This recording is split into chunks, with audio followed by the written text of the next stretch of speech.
Hello everyone, I am Dr. S.P. Gupta. Welcome again.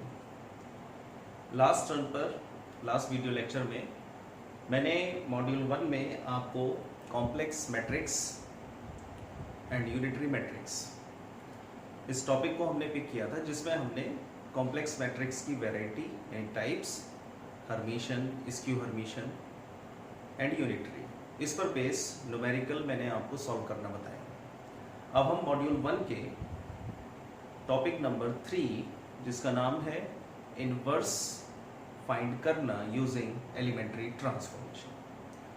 तो inverse तो एक matrix का कंसेप्ट हो गया कि हमें इनवर्स उसका निकालना है, लेकिन उससे पहले हमें समझना है कि किस मेथड से निकालना है, जिसका नाम है एलिमेंट्री ट्रांसफॉर्मेशन। ये इस एलिमेंट्री ट्रांसफॉर्मेशन की फॉर्म के बेस से आपको क्या फाइंड करना है? इनवर्स। तो टॉपिक क्लियर है? किसी मैट्रिक्स का इनवर्स फाइंड करना है, किसकी हेल्प से? By using elementary transformation. तो मेरा पहला वर्क हुआ कि मैं पहले आपको एलिमेंट्री ट्रांसफॉर्मेशन के बारे में बताऊं, उसके बाद उसके कंसेप्ट को समझने के बाद आप इनवर्स निकालने का वर्किंग कंसेप्ट समझें, वर्किंग रूल आप समझें, उसके बेसिस पर हम इसको सॉल्व करेंगे। क्लियर? तो पहला इस टॉपिक का आउटकम क्या है? तो आउटकम कहता है remember the concept of elementary transformation. तो पहले आप एलिमेंट्री ट्रांसफॉर्मेशन के कंसेप्ट को रिमेंबर करें कि एलिमेंट्री ट्रांसफॉर्मेशन का कंसेप्ट क्या है, और जब ये क्लियर हो जाए तब आप अप्लाई करें for finding inverse of the matrix. जब आपको ये कंसेप्ट क्लियर हो जाए, लर्न हो जाए आपको, तब आप अप्लाई करें इसको, इस कंसेप्ट को किसमें? इनवर्स फाइंड करने में। तो ये इस टॉपिक का आउटकम होगा। तो इनिशियली हमें पहले क्या समझना है? पहले जैसे मैंने आपको बताया, हमें समझना है व्हाट इज एलिमेंट्री ट्रांसफॉर्मेशन। ठीक है, तो मैं पहले इसको समझाता हूं आपको। एलिमेंट्री ट्रांसफॉर्मेशन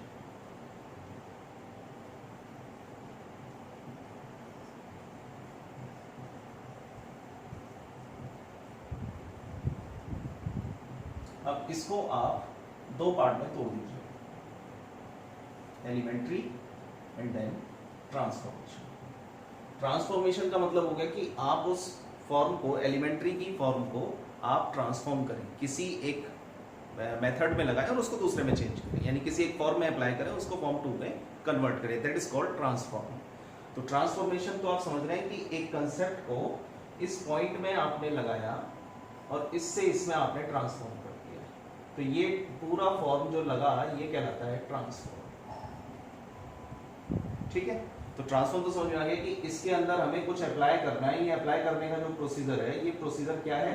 वो प्रोसीजर है एलिमेंट्री। तो ये जो प्रोसीजर है, ये है एलिमेंट्री।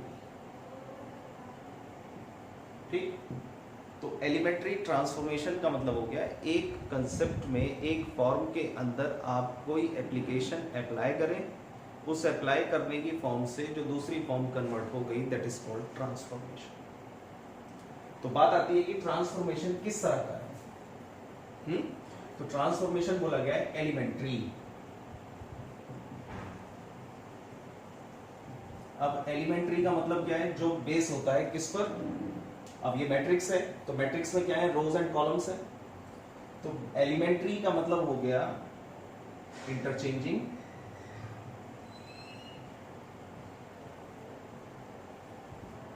Dividing,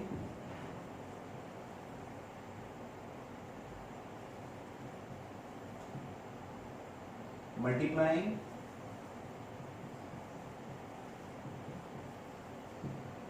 addition, subtraction.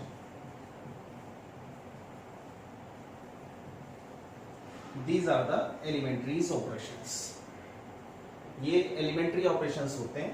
तो आप क्योंकि मैट्रिक्स सीख रहे हैं, मैट्रिक्स की फॉर्म के अंदर है, मॉड्यूल 1 मैट्रिक्स है, तो मैट्रिक्स के अंदर दीज एलिमेंट्री ऑपरेशंस को लगाएं और ऑपरेशन को लगाकर कन्वर्ट करें, फाइंड करें, सॉल्विंग करें, जो जो टॉपिक आपसे पूछे जाते हैं। तो अब ये आप समझ रहे होंगे एलिमेंट्री मीनिंग दीज ऑपरेशंस।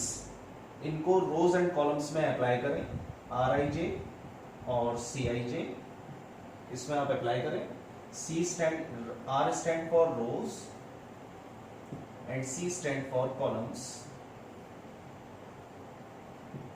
आप अप्लाई करें इसमें, ये ऑपरेशंस अप्लाई करने के बाद किसी मैट्रिक्स A इसमें आप अप्लाई करें दीज ऑपरेशंस, ये ऑपरेशन अप्लाई करने के बाद ये मैट्रिक्स कन्वर्ट करनी है किसी अदर फॉर्म में।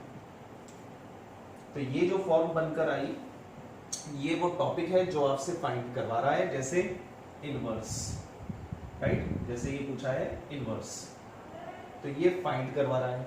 लेकिन इनवर्स में क्या क्या कंसेप्ट यूज होगा, किसकी हेल्प से, एलिमेंट्री ट्रांसफॉर्मेशन की हेल्प से। तो एलिमेंट्री ट्रांसफॉर्मेशन की हेल्प से आपको फाइंड करना है इनवर्स ऑफ द मैट्रिक्स। तो अब ये क्लियर हो पा रहा है, elementary transformation meaning elementary basic form, basic operations किस किसके, interchanging, dividing, multiplying, addition, subtraction. इन ऑपरेशंस को आपने लगाना है, एक मैट्रिक्स को दूसरी मैट्रिक्स में कन्वर्ट करना है। ये जो ऑपरेशंस लगाए आपने दैट इज कॉल्ड एलिमेंट्री, और कन्वर्ट होके जो मिला दैट इज कॉल्ड ट्रांसफॉर्मेशन। तो ये फॉर्म पूरी एलिमेंट्री ट्रांसफॉर्मेशन बन जाती है। अब मैं आपको बताऊंगा कि एलिमेंट्री ट्रांसफॉर्मेशन कितने टाइप के हैं, जो फॉर्म आपको समझनी है, राइट, जिससे कि आपको ये टॉपिक भी क्लियर हो जाएगा कि इस टॉपिक के अंदर हम क्या चीज सीखने और समझने वाले हैं।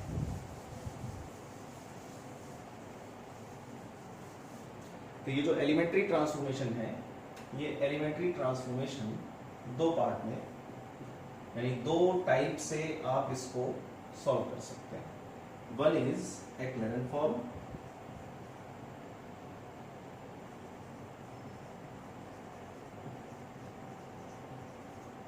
And second is normal form.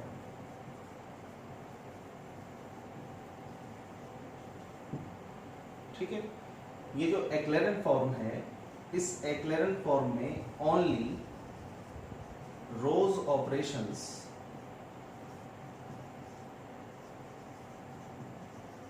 Applicable.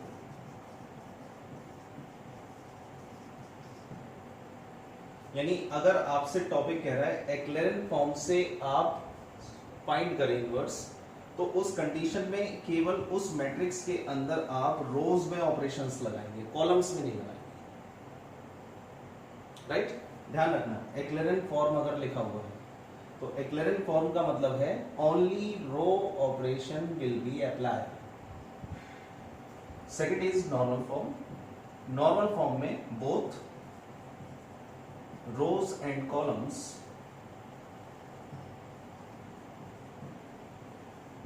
operations apply।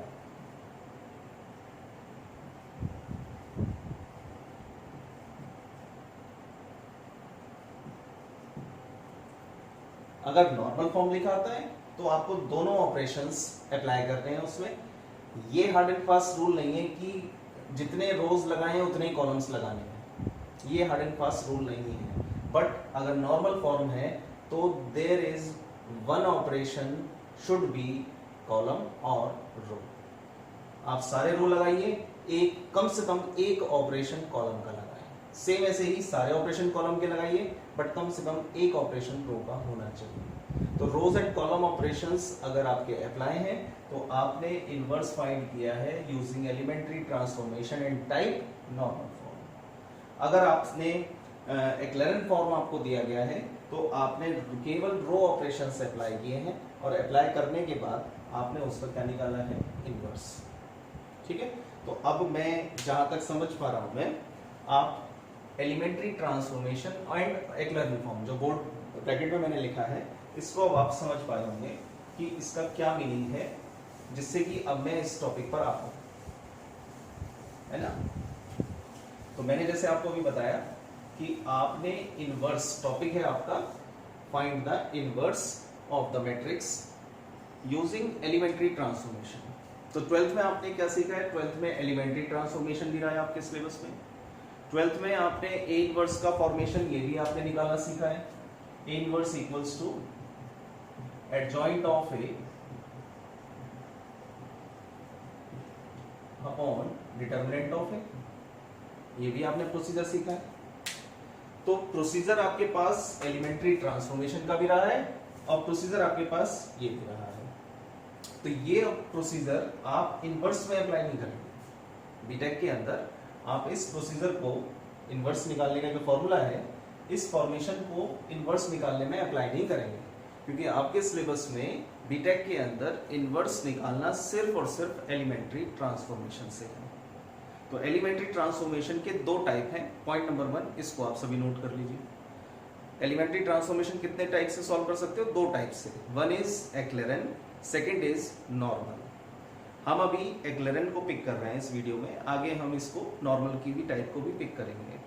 तो एक्लेरन फॉर्म क्या कहती है कि आप दी हुई मैट्रिक्स में ओनली रो ऑपरेशंस को अप्लाई करें। On the other and normal form आपसे क्या कहती है? नॉर्मल फॉर्म कहती है कि आप रोज एंड कॉलम्स दोनों ऑपरेशन अप्लाई करें। अब ये दोनों ऑपरेशन एलिमेंट्री के कैसे लगने हैं, इसमें वो कंसेप्ट मैं वर्किंग रूल में दूंगा कि इसको अप्लाई कैसे करते हैं। ऐसे नहीं कि कहीं भी कोई सा भी ऑपरेशन लगा देंगे, इसके रूल भी हैं, वर्किंग रूल है किस तरीके से आप इसको अप्लाई करेंगे, तो उस पर मैं आऊंगा। बट पहले मेरा काम था कि मैं आपको ये बेसिक चीजें दे दूं। पहले इसमें आपको एक ओरली ग्राउंड पर तैयार कर दूंगी कि इसमें प्रोसीजर कैसे कैसे आपको लगाना है। क्लियर? तो एलिमेंट्री ट्रांसफॉर्मेशन क्लियर हुआ, इनवर्स क्लियर हुआ, और इनवर्स में ये क्लियर हो गया कि इस टॉपिक के अंदर इनवर्स के लिए मुझे ये फॉर्मूला अप्लाई नहीं करना है। राइट? इसको अप्लाई आप नहीं करोगे, आप अप्लाई केवल एलिमेंट्री रो ट्रांसफॉर्मेशन को ही करोगे। तो अब जब एलिमेंट्री रो ट्रांसफॉर्मेशन की बात आई है, यानी एक्लेरन फॉर्म की जब बात आई है, तो एक्लेरन फॉर्म में हम पहले वर्किंग रूल पर जाएंगे इसकी। तो अब ये आउटकम तो क्लियर हो रहा है। Remember the concept of elementary transformation, यानी आपको क्लियरली ये पता होना चाहिए what is elementary transformation, how many type of elementary transformation and in which type we are going to solve। ये सारी चीजें आपको क्लियर होनी चाहिए, तो इसलिए लिखा remember the concept of elementary transformation. अब जब आपको ये क्लियर है कि मुझे एलिमेंट्री ट्रांसफॉर्मेशन के each and every part, each and every point मुझे पता है, और मुझे इसके प्रोसीजर भी जानता हूं मैं कि कैसे इसको अप्लाई करना है किसी मैट्रिक्स में, तो आपको ये क्लियर हो जाएगा कि फिर आप उसमें फॉर्मेशन को अप्लाई करेंगे और फिर इनवर्स ऑफ द मैट्रिक्स को फाइंड करेंगे, है ना? फिर आप इसको फाइंडिंग भी सीख जाएंगे। अब बात आती है आगे कि आप इनवर्स निकालेंगे, तो इनवर्स निकालने के लिए एक वर्किंग रूल चाहिए। अब वर्किंग रूल के लिए जब हम कॉपी पेन पर होते हैं या मैं बोर्ड पर हूं, तो मैं मैक्सिमम कितने ऑर्डर की मैट्रिक्स का एलिमेंट्री ट्रांसफॉर्मेशन की हेल्प से इनवर्स निकाल सकता हूं। अगर आप ए इनवर्स वाले फॉर्मूले पर हैं, तो आपके पास मैट्रिक्स का ऑर्डर होना चाहिए 2x2 और 3x3। क्यों कह रहा हूं मैं ऐसा? क्योंकि फॉर्मेशन कहता है adjoint of A upon determinant of A. अब ये जो डिनोमिनेटर का पार्ट आया डिटर्मिनेंट ऑफ ए, ये डिटर्मिनेंट ऑफ ए आप जानते हैं 2x2 और 3x3 मैट्रिक्स का। 2x2 3x3 क्या बोल रहा हूं मैं? ऑर्डर, कि अगर मैट्रिक्स का ऑर्डर 2x2 या 3x3 है तो आप उसका डिटर्मिनेंट इजीली निकाल लेते हैं। लेकिन अगर ऑर्डर हो जाए 4x4, ऑर्डर हो जाए 5x5, ऑर्डर हो जाए 6x6, समझ रहे हैं? हायर ऑर्डर बढ़ते चले जाए, तो आप इस फॉर्मेशन को जो आपने 12th में सीखा है A inverse equals to adjoint of A upon determinant of A, इसको आप अप्लाई नहीं कर पाएंगे क्योंकि आपसे डिटर्मिनेंट नहीं निकलेगा। इसका डीएलएम्बर्ट रूल है, वो एक अलग प्रोसीजर है, बट इनवर्स नहीं निकलेगा, है ना? तो उसकी फॉर्म को फिनिश करने के लिए और हायर ऑर्डर की मैट्रिक्स को सॉल्व करके फाइंड करके इनवर्स को निकालना अगर सीखना है, तो आपको एलिमेंट्री ट्रांसफॉर्मेशन पर आना पड़ेगा। तो अब इसका यूज समझ में आया कि क्यों elementary transformation is a part of BTech. Higher education है, इसका मतलब आप मैट्रिक्स के ऑर्डर पढ़ेंगे, तो मैट्रिक्स के ऑर्डर पढ़ेंगे तो आप 12th तक फिक्स नहीं रह पाएंगे। तो एलिमेंट्री ट्रांसफॉर्मेशन क्या हेल्प करती है? एलिमेंट्री ट्रांसफॉर्मेशन हायर ऑर्डर की मैट्रिक्स का भी इनवर्स निकाल कर दे देगी। ये इसका यूज हो गया। तो आपके लिए अब मैं इसकी वर्किंग रूल को स्टार्ट कर रहा हूं। तो पहले हम किसको समझ रहे हैं? हम एक्लेरन फॉर्म को। तो वर्किंग रूल इनवर्स की मैं लिख रहा हूं, मैं इसको आप 1 बाय 1 समझेंगे कैसे हम इसको निकालेंगे। वर्किंग रूल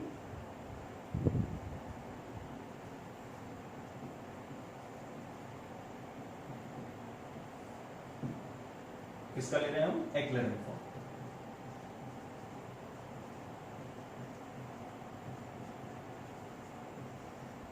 एक्लेरन फॉर्म का मतलब क्या है? Only row operations.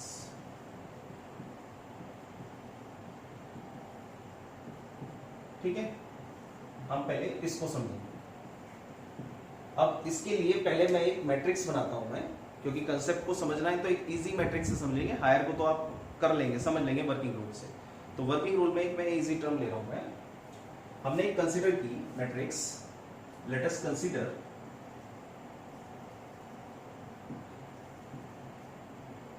A equals to, कोई मैट्रिक्स हम ले रहे हैं, एलिमेंट को मैं ओपन नहीं कर रहा, एड्रेस को ले रहा हूं। ये एड्रेस मैं डिफाइन कर रहा हूं मैं, A11, A12, A13, A21, A22, A23, A31, A32, A33। ये कोई मैट्रिक्स मैंने ली है ऑर्डर 3x3। क्लियर है? मैं आपसे फिर कह रहा हूं मैं, इस वर्किंग रूल को समझने के लिए मैं एक मैट्रिक्स कंसीडर कर रहा हूं मैं, और अब इस मैट्रिक्स के हिसाब से मैं वर्किंग रूल की स्टेप्स को लिखा हूं, जिससे आप एक्लेरन फॉर्म की प्रोसीजर को समझेंगे और इसी सेम प्रोसीजर को एक न्यूमेरिकल में स्टेप बाय स्टेप आप अप्लाई करेंगे।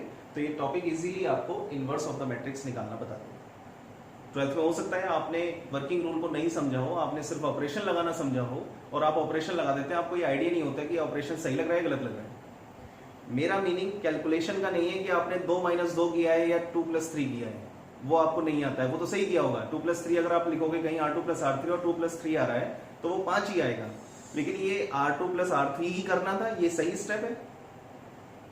ये आपकी फॉर्म जो है 12th में सीखी है, नहीं सीखी है, इसको आप यहाँ पर करेक्ट तरीके से समझेंगे, जिसको मैं अब आपको बताऊंगा, है ना, क्योंकि 12th में तो वर्किंग रूल आपको नहीं समझाई होगी। यहाँ मैं आपको वर्किंग रूल बताऊंगा तो कुछ के कंसेप्ट बिल्कुल क्लियर हो जाएंगे, हाउ टू अप्लाई, और कुछ की कंफ्यूजन दूर हो जाएगी कि यस 12th में वो क्या कर रहे थे, 12th में वो किसी प्रोसीजर को फॉलो नहीं कर रहे थे, वो सिर्फ ऑपरेशंस लगा रहे थे। उनको कहा टीचर्स ने कि आप ऑपरेशन लगाइए, इसको इसमें कन्वर्ट कर दीजिए। तो ऑपरेशन वर्क नहीं है, प्रोसीजर समझिए, ऑपरेशन की फॉर्मेशन बात है ना। तो ये जो मैंने एड्रेस लिखा है, इस एड्रेस में आपको ये प्रिंसिपल डायग्राम, इन एलिमेंट्स को जो मैंने प्रिंसिपल डायग्राम बनाए हैं, इनको 1 करना है, रेस्ट अदर्स को 0 करना है। तो ये किसकी डेफिनेशन है मैट्रिक्स में टाइप की, ये है आइडेंटिटी मैट्रिक्स। तो पहला रूल हो जाता है कि आपको जो दी हुई मैट्रिक्स है वो आइडेंटिटी नहीं होगी, आपको उसको आइडेंटिटी बनाना है। तो जब उसको आइडेंटिटी बनाना है तो फिर इनवर्स कैसे निकलेगा। तो अब मैं आ रहा हूं वर्किंग रूल की स्टेप नंबर 1 पर।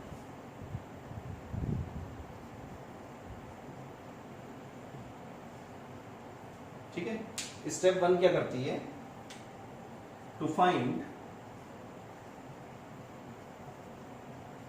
The inverse of the matrix, we take the following form.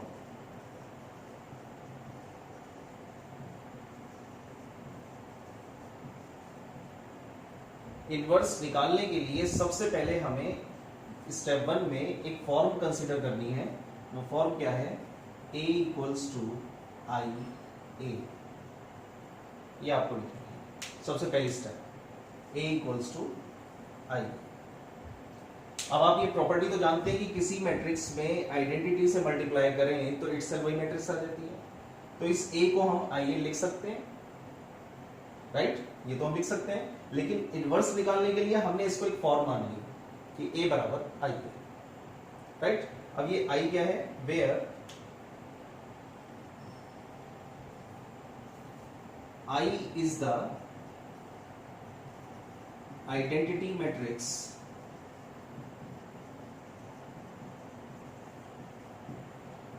of order of same order of A। यानी जितना ऑर्डर A का है, A का कितना है 3/3, इसलिए मैंने एग्जांपल लिया कि 3/3 ऑर्डर की आप I कंसीडर करें। क्लियर। तो पहली स्टेप कैसे लिखनी है, इसको एक एग्जांपल में, इसी एग्जांपल में मैं दिखा देता हूं। तो A = IA है, तो इसका एग्जांपल हो गया इसी मैट्रिक्स को अगर हम कंसीडर करें तो लेफ्ट में तो हमने लिखा A11, A12, A13, A21, A22, A23, A31, A32, A33, right. ये तो A है, इक्वल्स टू इस सेम ऑर्डर की I ले लिया आपने 1 0 0 0 1 0 0 0 1, राइट। और इसके मल्टीपल में A को एज इट इज छोड़ दो। अब आगे की स्टेप्स क्या है इसको यहां से पहले समझिए, फिर मैं स्टेप्स पर आ जाता हूं। तो आगे की स्टेप्स आपसे कहेंगी, ये मैंने क्या कहा है आपसे, डायगोनल को बनाना है यूनिटी, रेस्ट अदर्स को बनाना है जीरो, ये आपका टारगेट है। तो डायगोनल क्या है, सबसे पहले A11 एलिमेंट को 1 बनाना है, इसके कोरस्पॉन्डिंग एलिमेंट को 0 करना है, ये टारगेट। सेम ऐसे ही A22 को 1 बनाना है, इसके कोरस्पॉन्डिंग एलिमेंट को 0 करना है। A33 को 1 बनाना है, इसके कोरस्पॉन्डिंग एलिमेंट को 0 करना है। तो ये एलिमेंट्री ऑपरेशंस अब इस मैट्रिक्स में अप्लाई होते हैं। जो भी ऑपरेशन आप 1 और 0 बनाने के लिए लेफ्ट को कंसीडर करते हुए लिखेंगे, वही सेम ऑपरेशन आप हैंड टू हैंड राइट में भी लगाएंगे। तो आपने जैसे इसको 1 बनाया, तो सपोज करो आपने इंटरचेंज किया, तो इंटरचेंज करने में जो भी रो आपने इंटरचेंज की तो वो इंटरचेंज ये भी होगी। अगर आपने 0 बनाने के लिए माइनस का कोई ऑपरेशन लगाया है, जो ऑपरेशन इसमें 0 बनाने के लिए लगाया है वही सेम ऑपरेशन आप यहां लगाएंगे, तो ये चेंज होगा। तो चेंज होने के बाद एट लास्ट ये मैट्रिक्स कन्वर्ट हो जाएगी आइडेंटिटी में, ये मैट्रिक्स कुछ नई मैट्रिक्स बन जाएगी और A एज इट इज होगा। इस A को आप राइट से लेफ्ट में ले आएंगे तो I अपॉन A हो जाएगा, और I upon A is the inverse, A inverse, ये उसमें कन्वर्ट हो जाएगा, और ये जो नई मैट्रिक्स बनेगी ये बन जाएगी इनवर्स ऑफ द मैट्रिक्स। तो स्टेप 2 क्या है,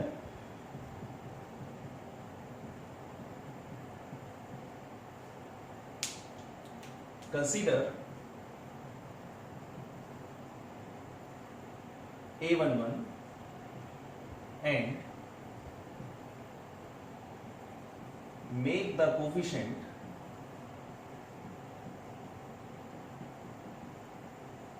of A11 as 1, यानी यूनिटी, बाय कौन से operation, by interchanging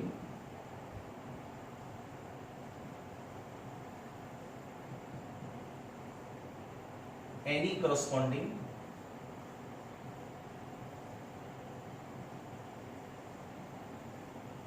corresponding rows or dividing by that element। पहली स्टेप को सुनिए और समझिए। हमारा पहला काम है A11 को 1 बनाना है। इसको 1 बनाने के लिए सबसे पहला काम, ये जो मैंने 1 लिखा है, इसको 1 बनाने के लिए सबसे पहला काम है interchanging, that is the first work. Interchanging any corresponding row. मान लीजिए यहां पर 1 नहीं है, इन दोनों में से A31 पर 1 है, तो आपका ऑपरेशन होगा R1 interchanging bye R3, third row. इस ऑपरेशन को आप लगाएंगे जिससे 1 आ जाएगा पहली पोजीशन पर, तो आपने इंटरचेंज किया। अब मान लीजिए यहां पर है 2, यहां पर है 3, यहां पर है 5, तो किसी भी कॉलम में A11, A21, A31 इन तीनों पोजीशंस पर कहीं भी 1 नहीं है, तो उस कंडीशन में आप क्या करेंगे, डिवाइडिंग, कि आपके पास जो ये एलिमेंट है, मान लीजिए 2 है, तो 2 से डिवाइड कर दें आप इस रो में, तो 2 से डिवाइड करने के बाद वो एलिमेंट 1 बन जाएगा। तो पहला ये जो स्टेप है ऑपरेशंस लगाने की, अब आप देख रहे हैं इंटरचेंजिंग एंड डिवाइडिंग दोनों आ गए। यानी यूनिटी बनाने के लिए प्रिंसिपल डायगोनल एलिमेंट पर जो भी एलिमेंट हैं, इसको यूनिटी 1 बनाने के लिए आपके पास ऑपरेशन या तो इंटरचेंजिंग का है या डिवाइडिंग का है। आपके पास एडिशन और सब्ट्रैक्शन का नहीं है, ये आप समझ लीजिए। 12th में ये चीज आपको नहीं बताएगी, है ना। आप में से कई स्टूडेंट ऐसे हैं जिनको 12th में ये पोर्शन नहीं बताए थे, तो इसीलिए मैंने इसको कहा कि आप इसको इजीली समझें। मैं हर चीज क्लियर कर दूंगा। तो अभी पहली स्टेप क्लियर है। हमने इस स्टेप को जैसे ही अप्लाई किया, दो पॉसिबिलिटीज हमें मिली। एक पॉसिबिलिटी है कि शायद नीचे के किसी एलिमेंट में A21 और A31 पर 1 है। अगर 1 है तो हमने इंटरचेंज ऑपरेशन लगाया। अगर मान लीजिए ना यहाँ 1 है, ना यहाँ 1 है, ना यहाँ 1 है, कहीं भी 1 नहीं है, तो फिर हमने क्या करना है, इस पर जो भी एलिमेंट है A11 पर, उसी से डिवाइड कर दिया। तो पहली स्टेप ने क्या काम किया, इस स्टेप ने क्या काम किया, इस स्टेप ने A11 को 1 बना दिया, चाहे इंटरचेंजिंग से चाहे डिवाइडिंग से। पॉसिबिलिटी 2 हो सकती है। ठीक है। Next step number 3,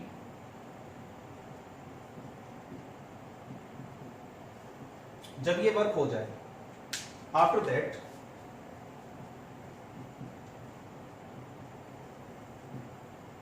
applying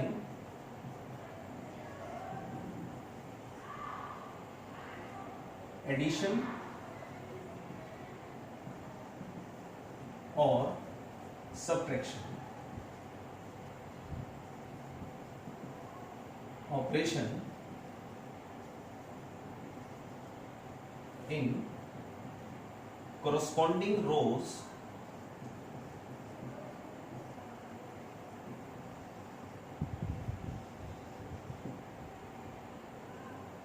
so that the value of A21 and A31 become 0।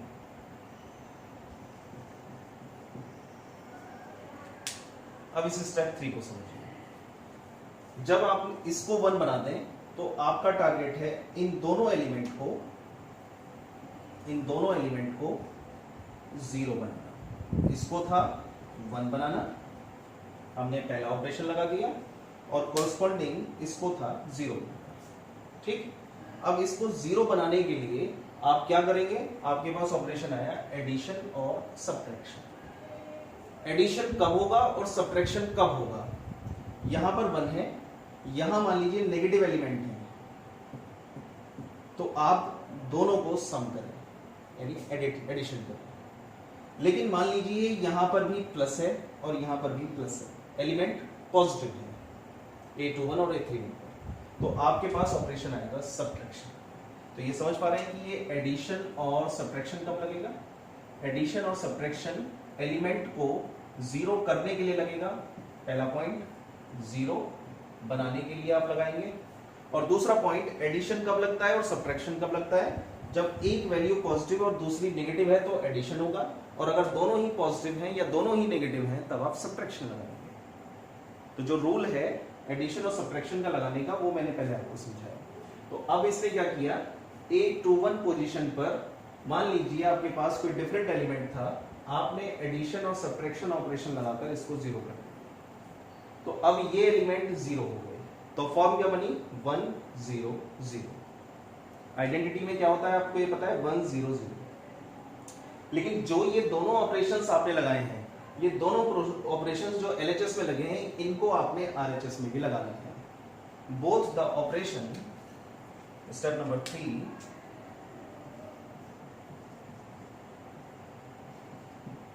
Step 4, both operation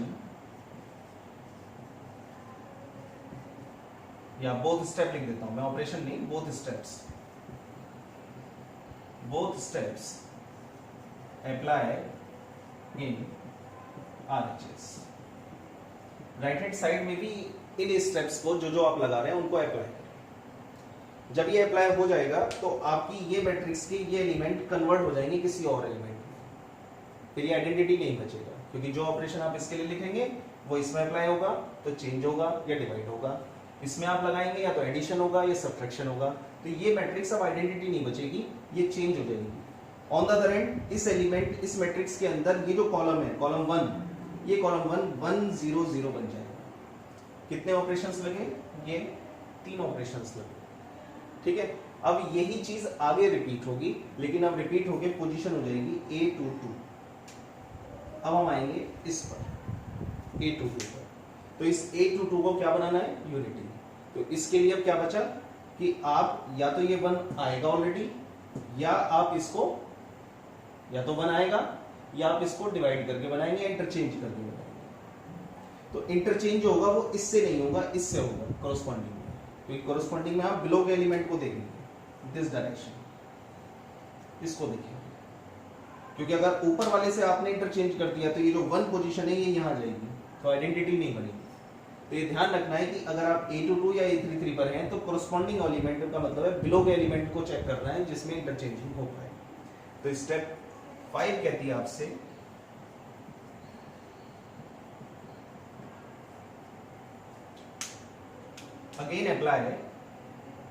again make the coefficient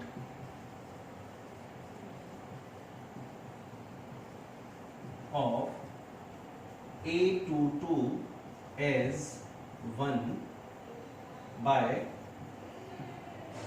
interchanging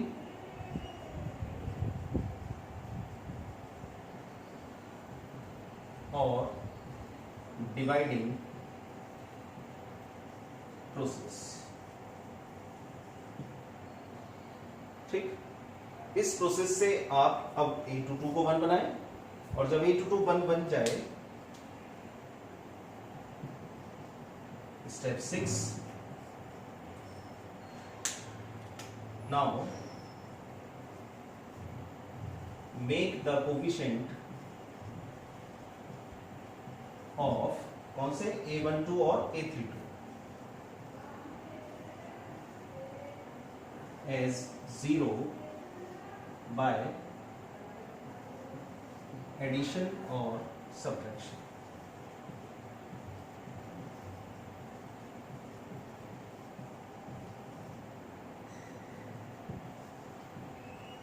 addition और सब्ट्रैक्शन, वही सेम प्रोसेस को अप्लाई करें एडिशन और सब्ट्रैक्शन का, उससे आपका ये दोनों एलिमेंट 0 हो जाएंगे। ठीक है, and also apply this process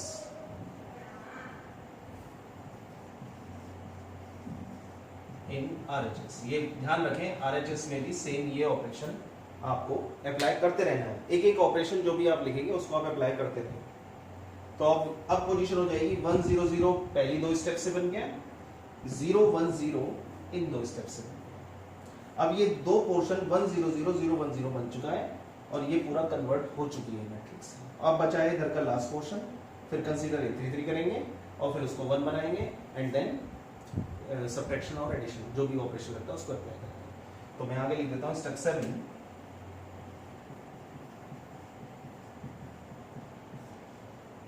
apply this process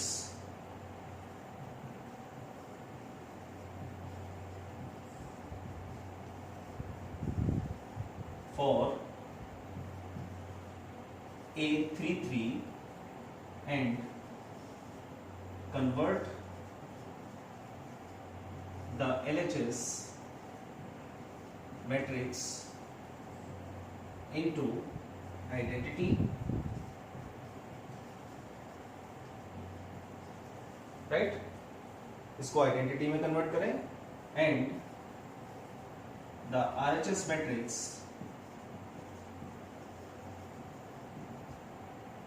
is convert to inverse of the matrix।